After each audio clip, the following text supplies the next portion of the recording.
Hi everyone, welcome to channel The Learnish. Today in this video we will study about refraction of light. This is the third part of the chapter which I am uploading. I have already uploaded the first and second part, so you can check it out.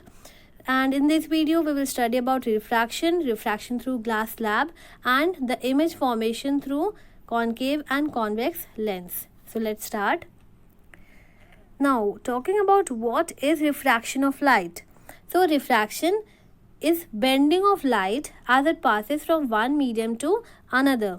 ठीक है, तो reflection और refraction में क्या difference है? Reflection में क्या होता है कि जो लाइट रे है वो सेम मीडियम में आती है और मिरर से रिफ्लेक्ट होने के बाद उसी सेम मीडियम में ही वापस हो जाती है।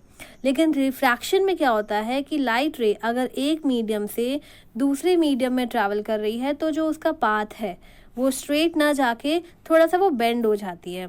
इसी को कहते हैं रिफ्रैक्शन ऑफ लाइट। अब दो पॉसिबल वेज हैं कि वो कैसे बेंड होगी।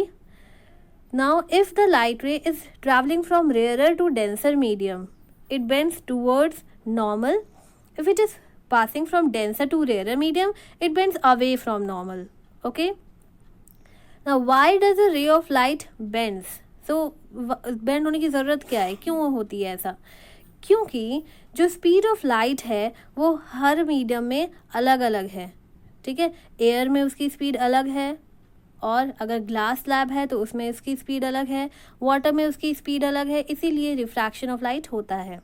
यहाँ पर स्पीड ऑफ लाइट दिया हुआ है कुछ, मैंने वैक्यूम है या फिर एयर है तो उसमें होता है 3 × 10⁸ मीटर पर सेकेंड, वाटर में है 2.25 × 10⁸ metre per second, and in glass it is 2 × 10⁸ metre per second. Okay, now coming to the laws of refraction. Laws of refraction, there are two main laws, and what are they? The incident ray, refracted ray, and the normal to the interface of two transparent medium at point of incidence all lie in same plane. So here you can see this is a rectangular glass slab and a light ray is coming from air. ठीक है, air से आ रही है और वो glass slab के अंदर enter होती है। देखिए, जब यहाँ पे एंटर हो रही है तो ये लाइट रे सीधी ना जाकर इधर की तरफ नॉर्मल की तरफ बेंड हो रही है। नॉर्मल क्या है? नॉर्मल जो होता है that is a perpendicular line to the glass slab. So this is normal and it is bending towards normal. Normal की तरफ बेंड हो जाती है. ठीक है, अब यहाँ पर क्या है, जो इंसिडेंट रे है, ये वाली incident ray, this one is the refracted ray, and the normal, they all lie in same plane. Second one is the ratio of sine of angle of incidence to the sine of angle of refraction is a constant for a light of given color and given pair of media. So sine I to the sine R is constant, और इस law को कहते हैं Snell's law of refraction. क्या कहेंगे? Snell's law of refraction, and this is very important law and it is asked also in exams. So अब ये जो constant है, it is taken as refractive index of second medium with respect to the first medium. Okay, so here you can see ये है sin angle I and this is angle R. यहाँ पे ये जो एंगल R है ना, ये angle of reflection नहीं है, ये है angle of refraction. So ratio of sine of I to the sine R is constant, and this is second law of refraction. Now this is the refraction which is taking place through glass slab. Here the incident ray is coming and it is deflected towards the normal, and जब ये glass slab से refracted ray वापस air में enter होती है, it is bending away from normal. ठीक है, तो यहाँ पे दोनों केस आप देख सकते हैं. जब रेयरर टू एयर जो है, एयर रेयरर मीडियम है, ठीक है, और ग्लास है डेंसर मीडियम, तो एयर से ग्लास में जाते समय नॉर्मल की तरफ बेंड होती है लाइट रे, और ग्लास से एयर में जाते समय वो नॉर्मल से away it is deflecting away from normal. Now coming to the refractive index, let's see what refractive index is. Refractive index of a medium is a physical quantity which gives a measure of the angle of bending of light. Means a light रे bend तो हो रही है, पर कितना bend हो रही है वो हमको कैसे पता चलेगा? हम उसका रिफ्रैक्टिव इंडेक्स निकालेंगे और उससे हमको पता चलेगा कितनी बेंडिंग हो रही है। Okay, now the refractive index is denoted by small n। यहाँ पर लिखा है मैंने n21। n21 का क्या मतलब हुआ? n21 means refractive index of medium 2। हम रिफ्रैक्टिव इंडेक्स अगर मान लीजिए ग्लास का निकाल लेते हैं तो एयर हो गया मीडियम 1 और ग्लास हो गया मीडियम 2। अगर हम सेकेंड मीडियम का निकाल रहे हैं तो हम किसके रिस्पेक्ट में निकाल रहे हैं रिफ्रैक्टिव इंडेक्स? फर्स्ट मीडियम के रिस्पेक्ट में निकाल रहे हैं। ओके, तो इसीलिए अगर उसमें रिफ्रैक्टिव इंडेक्स होगा तो ऐसे लिखेंगे कि n21। Okay, refractive index of medium 2 with respect to medium 1। Now here you can see there is a relationship between speed of light in medium 1 and medium 2. So how we will calculate it? By speed of light in medium 1 upon speed of light in medium 2. So this is a refractive index. Now here refractive index of glass is taken as Ng। ठीक है, यहाँ पे बस Ng इसलिए लिया गया है क्योंकि जो फर्स्ट मीडियम है दैट कैन बी एयर और वैक्यूम। ओके, सो जैसा कि यहाँ पर है वैक्यूम है, speed of light in vacuum upon speed of light in glass. Second, the refractive index of water with respect to glass अगर निकालेंगे, ओके, तो उसमें लिखेंगे NWG which is speed of light in glass upon speed of light in water. Okay, now refractive index of medium with respect to vacuum is called absolute refractive index। very important, अगर हम किसी भी medium का refractive index निकाल रहे हैं with respect to vacuum then it is called absolute refractive index। और यहाँ पे एक चीज़ की रिफ्रैक्टिव इंडेक्स जो है उसकी कोई यूनिट नहीं होती है। Okay, now coming to the spherical lenses, the spherical lens is an optical instrument or device which is made up of transparent medium bounded by two spherical surfaces। Okay, so एक lens क्या है? It is bounded by two spherical surfaces। Mirror में क्या होता था? उसमें सिर्फ one spherical surface रहता था। There are two types of spherical lenses which are convex lens and concave lens। तो convex और concave lens में क्या difference है? देखिए यहाँ पे ये convex lens है, it is thick at the middle and thin at the edges and this is the shape of convex lens। ठीक है, convex lens को converging lens भी बोला जाता है। क्यों बोला जाता है? because if the light ray come from infinity या फिर कोई भी light ray होगी कहीं से भी आ रही होगी तो convex lens की ये property है कि वो light rays को converge करती है। ठीक है, converge करके it will pass through focus. ठीक है, पैरेलल रेज अगर आ रही हैं तो they will pass through focus. Okay, concave lens कैसे उनको आइडेंटिफाई करेंगे? They are thin at the middle and thick at edges. Okay, and they are also called diverging lens. Diverging lens क्यों? Because वो लाइट रेज को diverge करते हैं। अगर parallel rays आ रही हैं so they will be diverge, और वैसे भी कोई भी रेज आ रही हैं चाहे वो पैरेलल हो चाहे ना हो तो कॉनकेव लेंस उनको डाइवर्ज कर देता है। Now there are some basic rules for the image formation through convex lens. First rule, if the incident ray is parallel to principal axis then the refracted ray passes through the focus। तो इस diagram से आप समझिए कि ये देखिए यहाँ पे एक इंसिडेंट रे है जो प्रिंसिपल एक्सिस के पैरेलल है, फिर वो कॉन्वेक्स लेंस के थ्रू रिफ्रैक्शन उसका होगा और वो कहाँ से पास होगी? It will pass through focus. So the refracted ray will pass through focus. Okay, जो सेकेंड रूल है, if the incident ray passes through the focus the refracted ray becomes parallel to principal axis. अब ये जो first rule है ये उसी का उल्टा है कि अगर मान लीजिए कोई इंसिडेंट रे आ रही है फोकस से, ठीक है, तो रिफ्रैक्शन के बाद वो कहाँ से पास होगी? It will pass parallel to the principal axis. Third rule, a ray of light passing through the optical centre passes through the lens undeviated।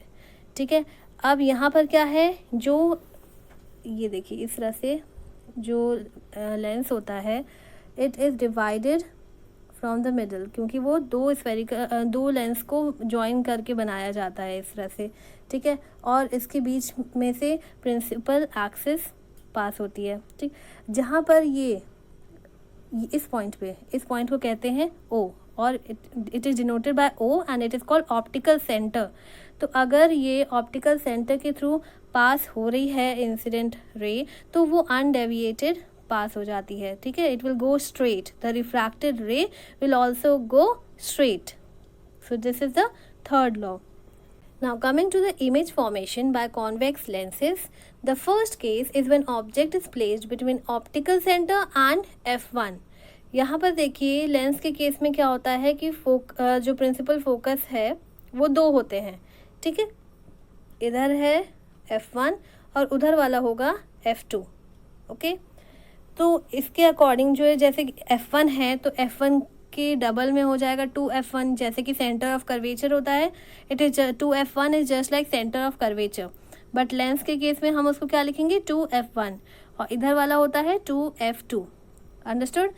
तो यहाँ पर चलिए ऑब्जेक्ट कहाँ पे प्लेस है, ऑप्टिकल सेंटर और f के बीच में, f1 के बीच में। अब इसमें क्या होगा, incident ray will pass parallel, देखिए यहाँ पे छोटा सा बना है, इसमें will pass parallel to the principal axis and after refraction it will pass through f2, okay.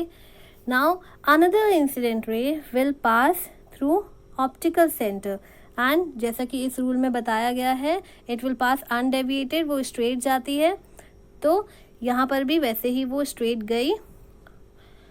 देखिए अब यहाँ पर ये जो है ये है डाइवर्जिंग रेज, आगे कहीं मिलेंगे नहीं, तो इसको पीछे की तरफ प्रोड्यूस करेंगे डॉटेड लाइन से, और यहाँ पर हमको इमेज मिल जाता है। जहाँ पर भी ये डॉटेड लाइंस मीट करेंगे वहाँ पे इमेज बनेगा, A' B' is the image, okay.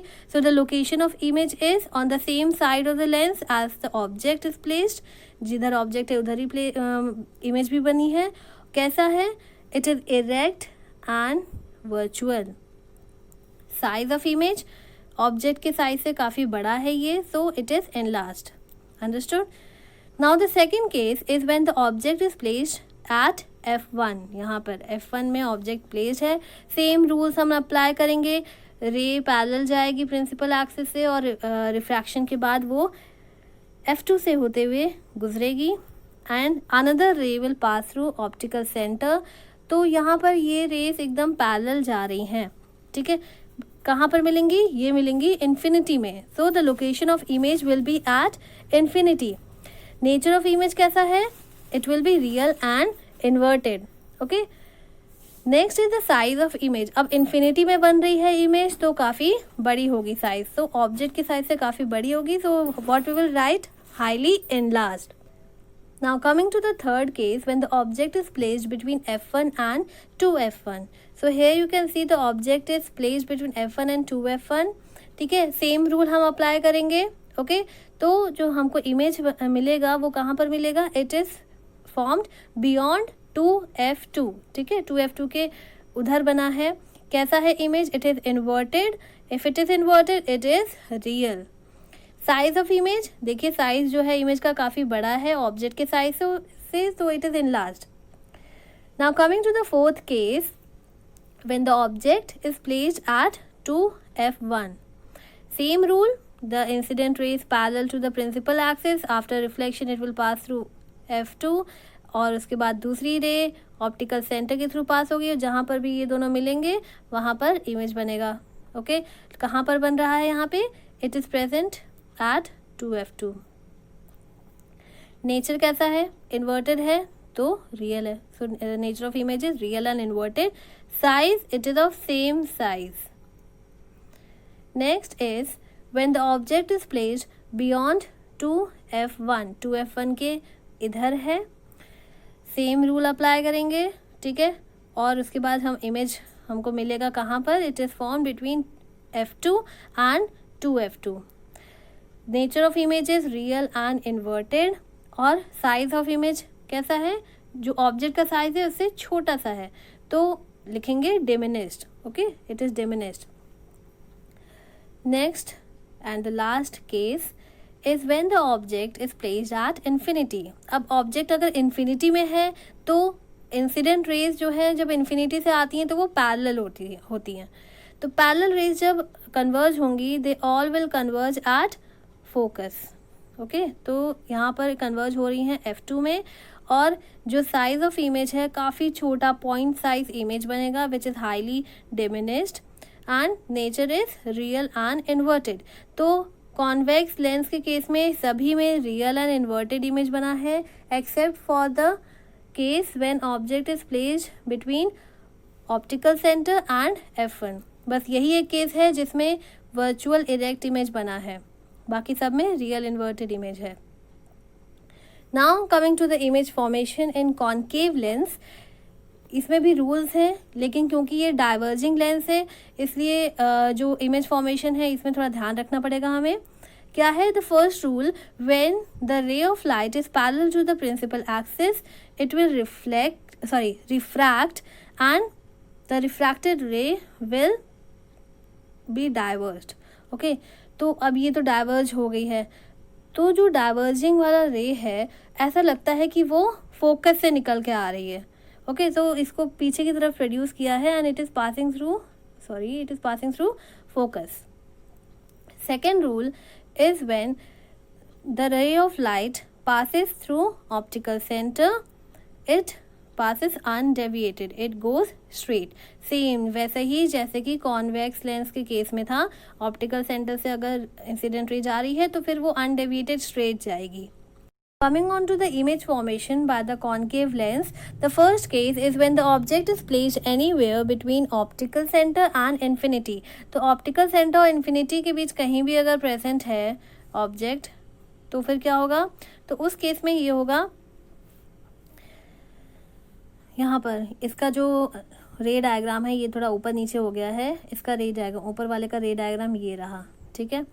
तो यहाँ पर क्या है, ऑब्जेक्ट प्रेजेंट है, ये रहा, this is the object and when the incident ray is parallel it will pass by diverging, और जो रिफ्रैक्टेड रे है उसको पीछे की तरफ प्रोड्यूस करेंगे तो वो फोकस तक जाएगा, ठीक।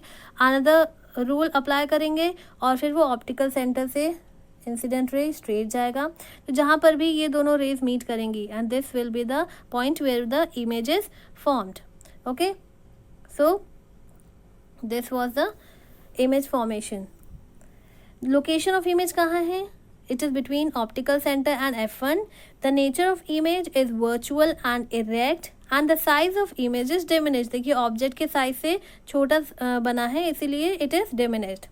second case is when object is at infinity। ठीक है, जब infinity में ऑब्जेक्ट होगा तो इंसिडेंट रेज दूर से आएंगी तो वो पैरेलल होंगी प्रिंसिपल एक्सिस के, तो उसके बाद रिफ्रैक्शन के बाद वो डाइवर्ज हो जाएंगी and they will appear to come from the focus. तो इमेज कहाँ पर बनेगा, it will form eight F1।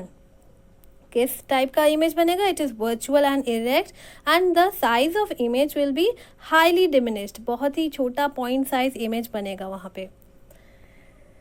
So this was about the image formation in concave lens. Concave lens में सिर्फ दो ही केसेस होते हैं, एक इन्फिनिटी में जब ऑब्जेक्ट होगा और दूसरा जब ऑप्टिकल सेंटर और इन्फिनिटी के बीच कहीं भी होगा। Okay, next is the lens formula. So this formula is very important. जैसे कि मिरर के केस में मिरर फॉर्मूला था वैसे ही लेंस के केस में लेंस फॉर्मूला है, बस डिफरेंस यहाँ पे साइन का है। लेंस फॉर्मूला में यहाँ पे नेगेटिव साइन रहता है और मिरर फॉर्मूला में पॉजिटिव साइन रहता है। ओके, so lens formula क्या है, it is a relationship between object distance u, image distance v and focal distance f of the lens। so relationship goes like this, 1 upon v minus 1 upon u equals 1 upon f। so this is very important formula और इससे related numericals भी आते हैं। next topic is linear magnification. इसको हम simply magnification भी कह सकते हैं and it is denoted by small m। what it is the ratio of height of image to the height of the object। तो अगर हम height of image को h dash से डिनोट करें और height of object को h से denote करें तो h dash upon h हो जाता है। and अगर हम इसी लीनियर मैग्नीफिकेशन को ऑब्जेक्ट के डिस्टेंस से और इमेज के डिस्टेंस से भी रिलेट करें तो क्या होगा, the formula we will get is m equals v upon u। तो आपको जो लीनियर मैग्नीफिकेशन मिरर में है और लीनियर मैग्नीफिकेशन लेंस में, उसमें डिफरेंस पता होना चाहिए, ठीक है। मिरर में क्या होता है, the relationship is -v upon u और इसमें just v upon u। Okay, now if m is positive it means the image is virtual and erect, and if m is negative it means image is real inverted। ये चीज़ आपको पता होनी चाहिए, क्योंकि जब भी आप न्यूमेरिकल सॉल्व करेंगे तो उसमें उन क्वेश्चन में पूछा जाता है कि what is the nature of image, तो उसमें हमको m के अकॉर्डिंग, जो m की वैल्यू आती है उसके अकॉर्डिंग पता लगाना पड़ता है कि जो इमेज है कैसा बना है, it is real, virtual, enlarge और डिमिनिश्ड। ओके, तो m की वैल्यू अगर 1 से ज़्यादा आती है it means image is enlarge. जैसे कि कभी कभी आ सकता है m इज इक्वल टू -2, ठीक है, -2 ले लेते हैं, तो माइनस जो आया तो माइनस से हमको ये पता चलता है कि जो इमेज है वो रियल और इन्वर्टेड है, और 2 से हमको ये पता चला कि जो इमेज का साइज है वो इनलार्ज है। Okay, last one is when m is less than 1। तो यहाँ पे एक केस ले लेते हैं कि मान लीजिए m की वैल्यू हमारी आई -0.5। ओके, तो माइनस से हमको ये पता चला कि इमेज रियल इन्वर्टेड है, और 0.5 जो कि 1 से काफ़ी कम है, उससे पता चलता है कि इमेज हमारी डिमिनिश्ड है। So this was about the linear magnification. Coming to the next topic and this is the last one, power of lens. तो power of lens, it is the capacity of lens to converge and diverge light rays. तो कितना वो light rays को converge कर पाता है, कितना ज़्यादा डाइवर्ज कर पाता है, उसको कहते हैं power. Okay, the ability of convergence and divergence depend on it's focal length. तो फोकल लेंथ पे ही उसकी कन्वर्जेंस कितनी है, डाइवर्जेंस कितनी है, उसी से पता लगा सकते हैं। Here is the relationship between power and focal length, p is equal to 1/f। Okay, now SI unit of power is diopter. It is also denoted by capital D. अगर डेफिनेशन आ जाए 1 डायोप्टर की तो हम कैसे लिखेंगे, इस तरह से कि a lens is of power 1 diopter when it has focal length of 1 meter। तो अगर फोकल लेंथ 1 मीटर की होगी इसका मतलब ये है कि पावर 1 डायोप्टर है। Now power of concave lens and convex lens कैसे हम लगाते हैं, पता लगाते हैं। अगर कॉन्केव लेंस है तो उसकी पावर होती है नेगेटिव में, और अगर कॉन्केव लेंस है तो नेगेटिव में होती है, और कॉन्वेक्स लेंस है तो वो पॉजिटिव में ली जाती है उसकी पावर। ठीक, अब कई सारे ऐसे इंस्ट्रूमेंट्स होते हैं जिसमें लेंस बहुत सारे लगते हैं और काफ़ी कॉम्बिनेशन के लेंस लगते हैं, तो अगर लेंस हमको कंबाइन करना पड़े तो उनकी पावर भी ऐड हो जाती है। ठीक है, तो उस केस में अगर हमको पावर कैलकुलेट करना पड़े तो कैसे करेंगे, जितनी भी पावर इंडिविजुअल लेंसेज की होती है उन सबको ऐड कर देते हैं। ओके, तो यहाँ पर अरिथमेटिक सम हमको मिल जाता है P1 + P2 + P3 plus and so on, जितने भी लेंसेज लगे हैं उन सबकी पावर हम ऐड कर देंगे। Okay, so this was all about the refraction. So do like, share and subscribe my channel, and do write it on the comment section how was the video. Thank you.